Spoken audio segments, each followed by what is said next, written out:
this rock, and I'm gonna use tubular webbing. Has like 4,000-ish pounds of strength, and this rock is kind of undercut on the backside, so it's gonna be nice because it won't pull over the top. We've got a water knot, which is like a kind of an overhand follow-through situation.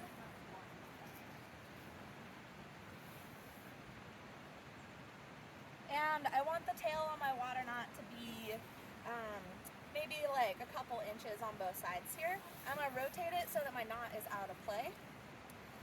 And then I'm gonna attach my rope to my anchor. Here's my rope.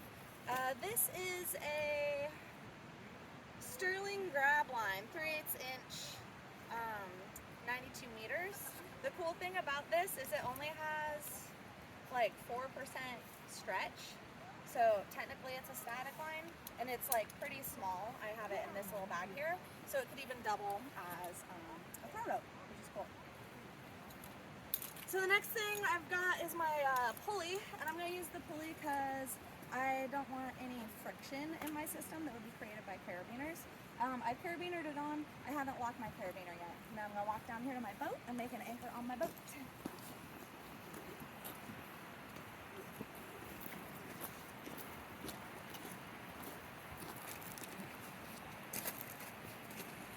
So this is going to be a 2-point anchor. I've got 2 D-rings.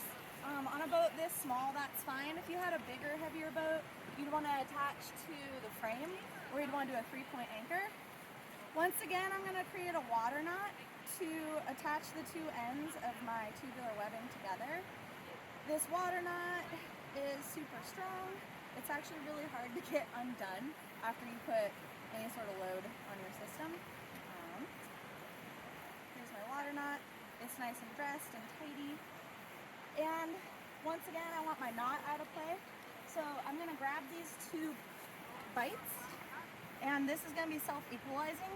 I am gonna put a twist. Rock climbers might call that a magical X. And the twist is making it so that when I carabiner in, this is actually hooked inside of the loop.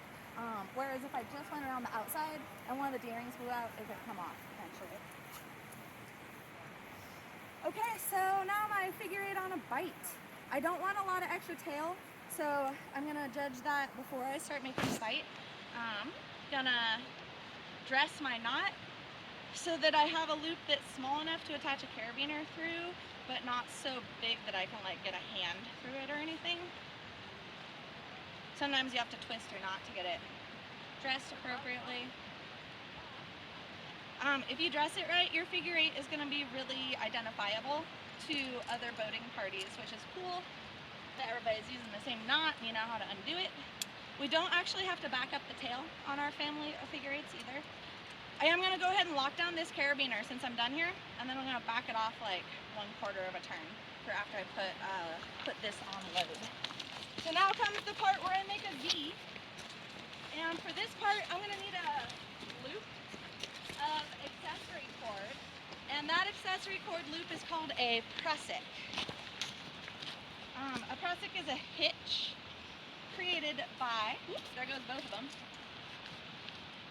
So the part that's coming from my boat, my haul line here, I'm going to set the hitch on it by putting 3 wraps around the haul line. So that was 1, 2, and then this is 3. I'm going to pull unevenly so that the knot is out of play. I'm going to dress the prusik so that the 6 donuts are all spanned by a single banana. That's how I remember it, is 6 donuts and a banana. So this hitch is basically just grabbing on, this is the prusik. And now is my second pulley. I have this other prusik in my pocket in case I need to make an anchor, or a progress capture, as you might call it. All right, so hooking my rope through my second pulley, really carefully, not dropping any of my nice gear in the sand. Carabinering onto the prusik, locking down my lock gate, backing it off 1/4 turn. So at this point, I effectively have a 3-to-1 theoretical mechanical advantage. In reality, it's more like a 2.7 to 1.